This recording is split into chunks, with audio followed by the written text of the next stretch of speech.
Clara Bennett was just another nurse in a busy hospital, but to her patients she was something more. Someone who stayed a little longer, smiled a little wider, and cared a little deeper than most. She worked the night shift in the ICU at St. Vincent's Hospital, a public facility that never seemed to have enough beds, enough staff, or enough time to save everyone. She had always wanted to help people. As a child, she used to play doctor with her stuffed animals, pretending to heal them with care and kindness. That dream never faded, even when life got hard. Clara came from a small town where opportunities were few. Her parents worked long, hours just to keep food on the table, and when it came time for college, she took out every loan she could find to become a nurse. Now, in her late 20s, Clara was good at what she did, maybe too good. She gave so much of herself that sometimes by the end of a 12-hour shift, she felt like there was nothing left. The hospital halls were filled with pain, sadness, and loss. Every day brought new emergencies, new families crying and waiting, rooms and sometimes new deaths she couldn't prevent. Still, Clara kept going. She believed that even if she couldn't save everyone, she could still make a difference, one patient at a time. One night, things changed a little. A new patient arrived in critical condition. He had been in a plane crash, a private jet, that went down during bad weather. His face was bruised, his body broken, and he didn't wake up after the accident. Doctors said he was in a coma, and no one knew when, or if, he would come back. There was something strange about him. Though no family came to visit, no friends called. The man had no identification on him when they found him, and the hospital staff only knew his name because it showed up later in a news report: Richard Langford. The name meant nothing to Clara at first. She didn't follow the news much, and she certainly didn't pay attention to rich people or celebrities. But as the days passed, she heard whispers from other nurses. This man wasn't just anyone. He was a billionaire, the founder of a huge tech company that made software used all over the world. Everyone thought he was dead after the crash, but somehow he had survived. Barely. Clara didn't treat him any differently than her other patients. To her, he was just another human being lying in a hospital bed, fighting for his life. She cleaned his wounds, checked his vitals, and turned him every few hours so he wouldn't get bed sores. She talked to him, not because she expected an answer, but because she believed that even unconscious people could feel comfort in a kind voice. One night, after a particularly rough shift, Clara sat beside his bed. She was exhausted, emotionally, and physically drained. A younger nurse had quit earlier that day, unable to handle the pressure anymore. Another patient had passed away in front of her, and she hadn't even had time to cry. She looked at Richard, who hadn't moved once since arriving. Something about the silence in the room made her feel less alone. Without thinking, she began to hum softly. Then slowly she started singing. It was an old lullaby her grandmother used to sing when she was little, soft, gentle, and full of warmth. She sang quietly, hoping not to disturb the others in the ICU. And then, just like that, she felt better. From that night on, singing became part of her routine. Every time she walked into Richard's room, she would sit beside him and sing. Sometimes it was a lullaby. Sometimes it was a popular song from the radio. She didn't do it for anyone else, just for him and maybe for herself too. To Clara, this was her way of staying human in a place that often felt cold and cruel. She had done this before with other patients, especially those who didn't have visitors. She believed that even in the darkest places, music could bring light, but she never imagined how deeply it might reach. Richard lay still, unaware of the world around him. Or so everyone thought. His brain activity was minimal, and doctors told the hospital staff that chances were slim he would ever wake up. Still, Clara didn't give up. She kept coming back, night after night, singing the same songs, telling him stories and hoping, somehow, somewhere inside, he could hear her. Outside the hospital, life went on. News outlets continued reporting that Richard Langford was missing, presumed dead. His company struggled without leadership, and rumors swirled about who would take control. But inside room 314, where Richard lay silent, There was something quiet but powerful happening, a bond forming between two people who didn't know each other, yet shared something deeply personal. Clara didn't know who Richard really was. She didn't care. To her, he was just another soul in need of comfort, and she was just a tired nurse trying to make a difference, one song at a time. But what neither of them knew was that their lives were already changing, slowly, quietly, and forever. Clara kept singing every night. It became something she looked forward to even on the hardest days. The ICU was always loud with machines beeping, doctors rushing, and nurses calling out names. But in Richard's room, there was peace. She would sit by his bed, sometimes holding his hand gently and sing as if he were just sleeping. She didn't expect him to respond. He never moved, never opened his eyes. But something about being there felt right. She talked to him too, telling him stories about her day, the other patients, and how tired she was. Sometimes she cried quietly, letting out feelings she couldn't share with anyone else. And somehow it helped. The other nurses noticed. At first, they thought it was sweet but strange. Most comatose patients didn't wake up, no matter how much you talked to them or sang to them. But over time, they started to see something different in Clara's care for Richard. It wasn't just about doing her job. It was personal. One night after a long shift, Nurse Linda stayed behind to watch from the doorway. She saw Clara sitting beside Richard, humming softly. Then she saw something that made her heart skip. Richard's fingers twitched, just slightly, barely noticeable. But Linda had worked in the ICU long enough to know that small movements could mean something. She walked into the room and gently touched Richard's arm. "Did you feel that?" she asked Clara. Clara looked confused. "Feel what?" "His hand moved," Linda said, watching Clara closely. Clara smiled but shook her head. "That's impossible. He hasn't moved since he got here." Linda didn't say anything else, but she made a note in his chart. The next night she came back early and watched again. And once more, when Clara began to sing, Richard's fingers moved. It wasn't much, just a tiny curl, like he was trying to grip something invisible. But it was real. Dr. Patel, Richard's main doctor, was skeptical at first.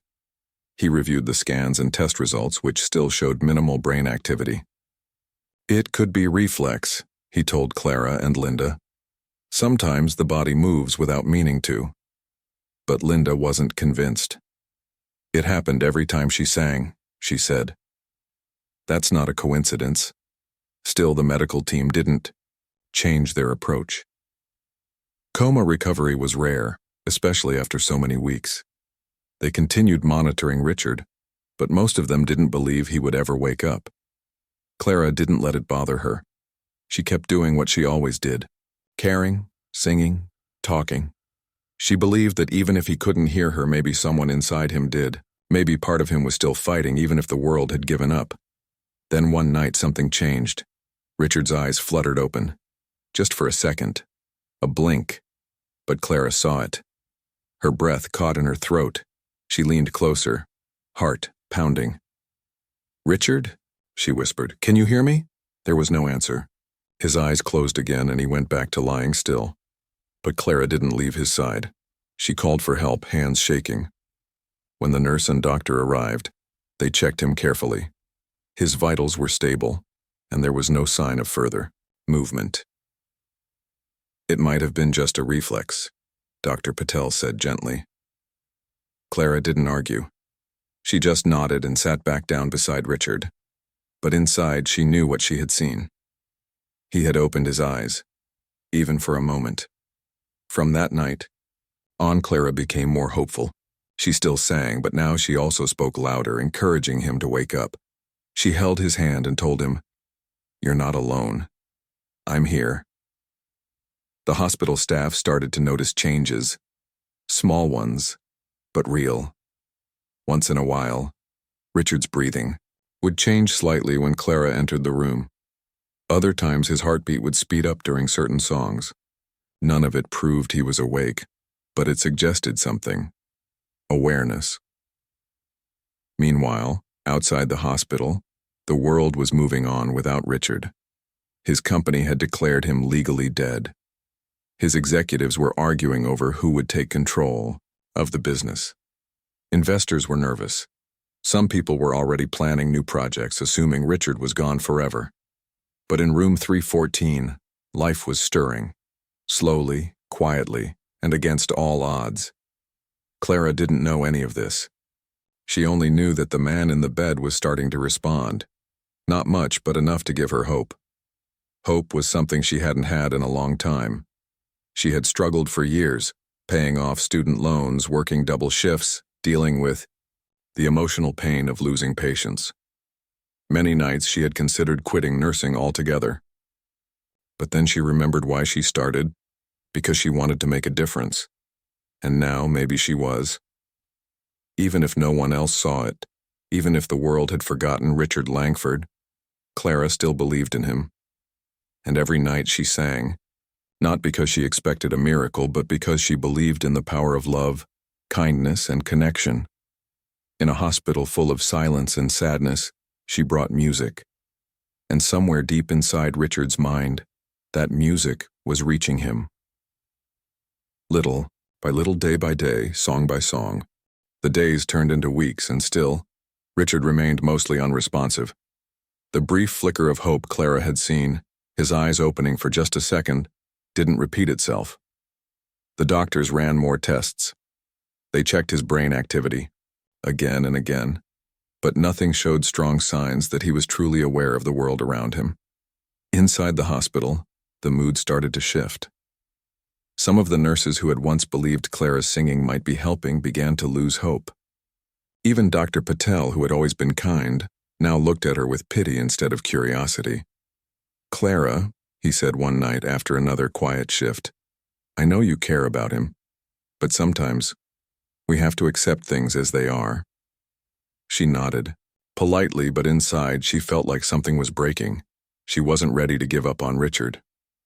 That night when she sat beside him, she couldn't stop the tears from falling. She had given so much of herself and her time, her voice, her heart, and it felt like none of it mattered. For the first time since she'd met him, she didn't sing. Instead, she whispered through her sadness, "I don't even know if you can hear me anymore. I don't know if you're still in there, but if you are, please don't leave me alone like this." Her voice cracked, and she covered her face with her hands. The silence in the room felt heavier than ever. Outside, the hospital decisions were being made that would change everything. Richard's company had officially declared him dead. His will was opened, and control of the business was passed to a small group of executives. His name was already fading from headlines, replaced by news about the future of his tech empire. At the hospital, a meeting was held behind closed doors. The medical team discussed whether it was ethical to continue life support for someone who showed no real signs of recovery. There were other patients waiting for ICU beds, people who might actually survive with proper care. Clara found out, by accident. One of the younger nurses overheard part of the conversation and told her. "They're talking about turning off his machines," she said softly. "They think he's gone." Clara's stomach dropped. She rushed to find Dr. Patel. "Please," she begged, "don't do this yet. He's trying. I've seen it. He's fighting." Dr. Patel sighed and put a hand on her shoulder. "Clara, we've waited long enough. If he hasn't responded by now, the chances are very low. But what if he needs more time?" she asked, her voice trembling. "What if he just needs someone to believe in him?" He looked at her for a long moment, then gently said, "We'll wait one more week. That's all I can promise." Clara left the office feeling like the floor had disappeared beneath her feet. That night, she sat beside Richard's bed, gripping his hand tightly. "You have to wake up," she whispered. "They're going to take you away from me if you don't." She didn't sing. She didn't talk. She just sat there staring at his face, hoping for any sign that he could understand her. And then, something happened. A tear rolled down Richard's cheek. It was slow, silent, but real. Clara gasped. Her heart pounded as she leaned closer. "Richard," she whispered. "Can you hear me? Squeeze my hand if you can." She waited. Nothing.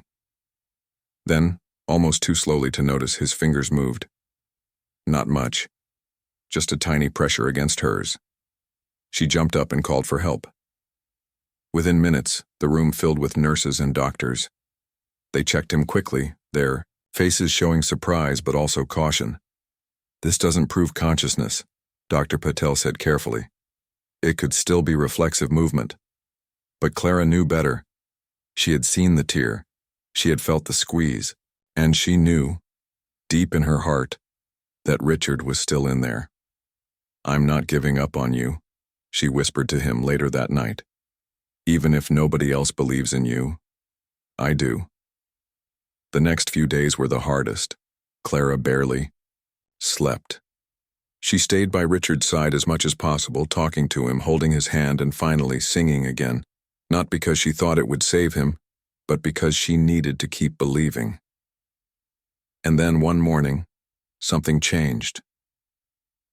Richard opened his eyes, not just a flicker, not just for a second.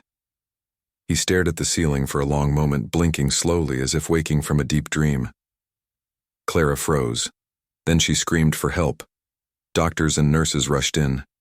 They checked his vitals, shone lights in his eyes, and tried to get a response. "Can you hear me?" Dr. Patel asked. Richard blinked once. "Yes." "Do you know where you are?" Another blink. "Yes." "Do you remember your name?" 2 blinks. "No." Clara stood back, tears streaming down her face. She didn't care if anyone saw her cry. All that mattered was that Richard was awake. Later that day, after running more tests and making sure there were no emergencies, Dr. Patel pulled Clara aside. "You were right," he admitted. "About everything." Clara smiled through her tears. "I never stopped believing." But even though Richard had woken up, the road ahead was still long and uncertain. He couldn't speak. He couldn't move most of his body. His mind was foggy, like he had been asleep for years. Still, he was alive. And for Clara, that was enough. For now. Richard stayed in the hospital for many more weeks after he opened his eyes. He couldn't talk at first. His throat was too weak, and his body felt like it had forgotten how to move. But he could hear everything, and he could understand. One of the first things he saw when he looked around was Clara. She was sitting beside him, holding a book but not reading. Her eyes were tired, but they lit up when she saw him looking at her. "Hey," she whispered, smiling through tears. "Welcome back." He blinked slowly, trying to smile himself, though his face barely moved. From that moment on, Clara became part of his recovery in ways no one else could be. The doctors worked with him every day, helping him regain movement and strength. Therapists came in to help him speak again. But it was Clara who gave him something different: hope, comfort, and connection. She still sang to him sometimes, especially at night when the hospital was quiet. Not because she thought it would magically fix him, but because she knew how much it meant to both of them. At first, Richard could only communicate by blinking, once for yes, twice for no. It was slow and frustrating, but Clara never rushed him. She stayed patient, asked questions, and helped him express what he needed. Then one day he managed to say his first word. It was just a whisper, barely audible, but it was enough. Clara leaned closer. "What did you say?" He tried again, forcing the sound from his lips. "Thank you." That was all he could manage before exhaustion took over. But those 2 words changed everything. Clara sat back, stunned and overwhelmed. Then she laughed softly through tears. "You're welcome," she said gently. "I'm just glad you're here." Word spread quickly through the hospital.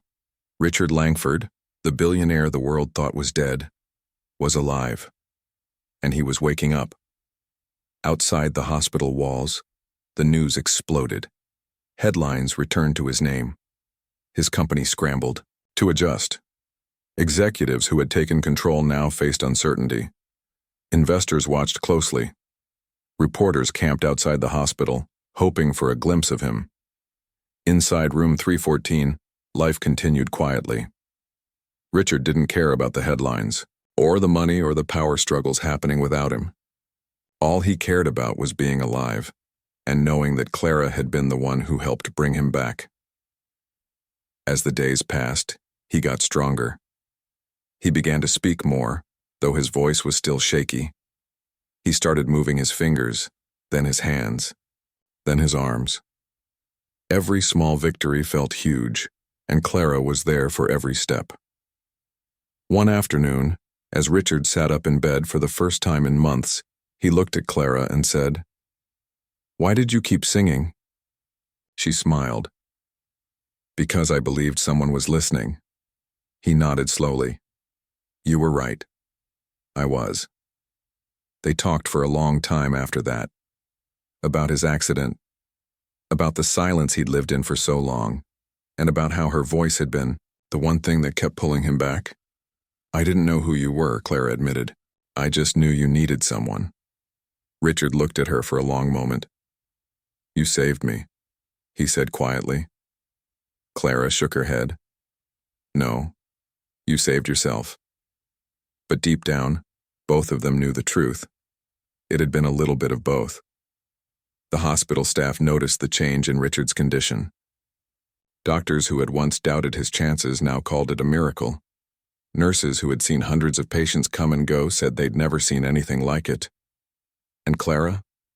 She was still just a nurse, doing her job, even if the whole world was starting to notice her. When Richard was finally strong enough to leave the ICU, he was moved to a private room.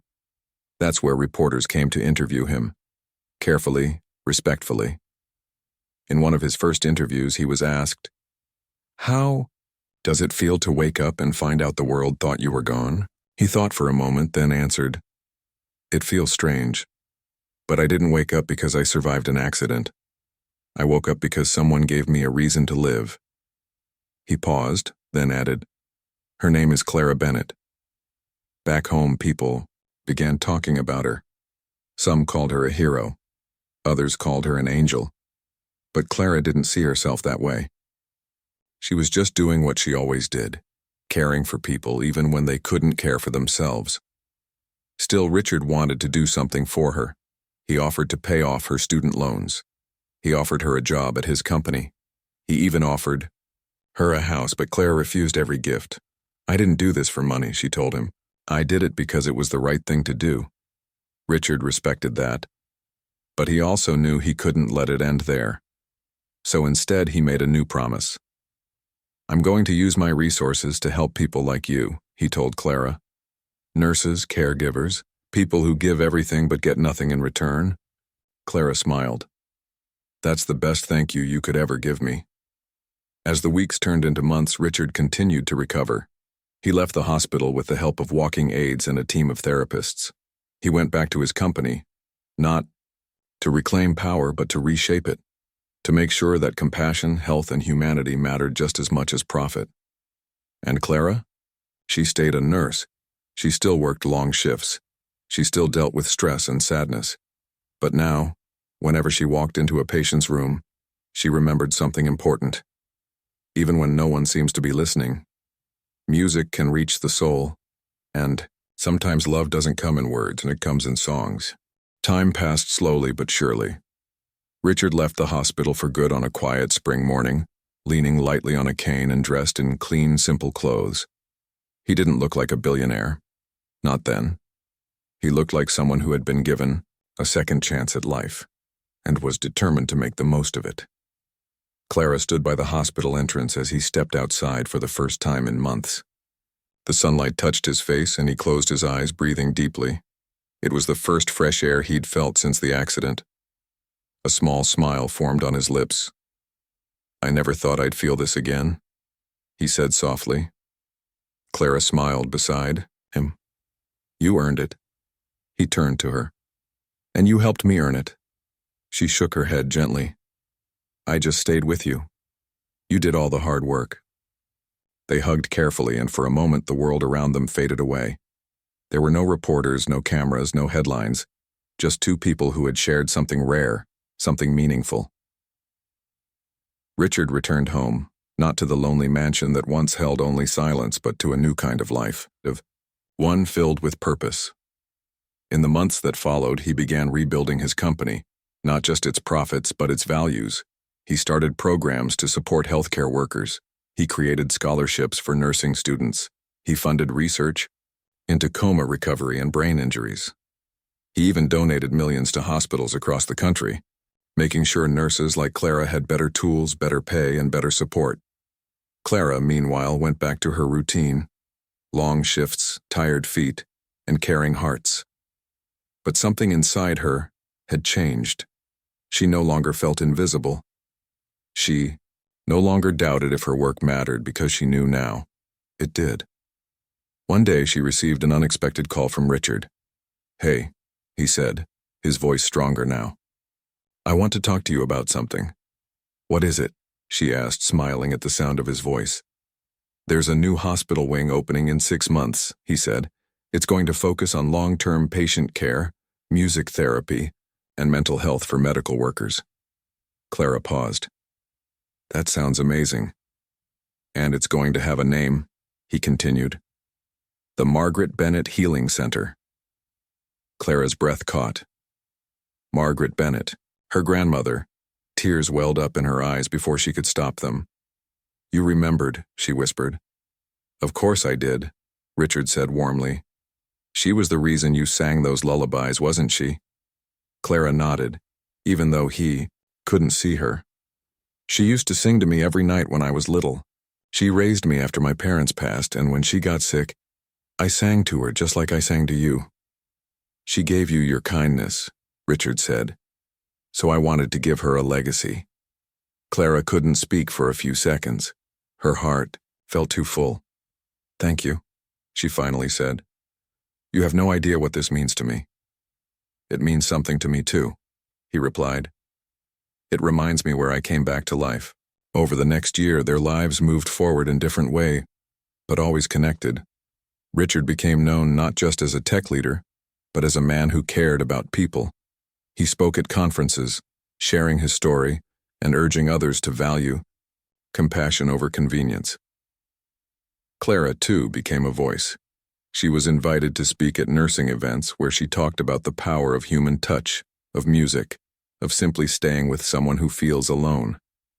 She started working with hospitals to design healing environments, places where patients and nurses alike could find peace and comfort, and through it all, she and Richard remained friends.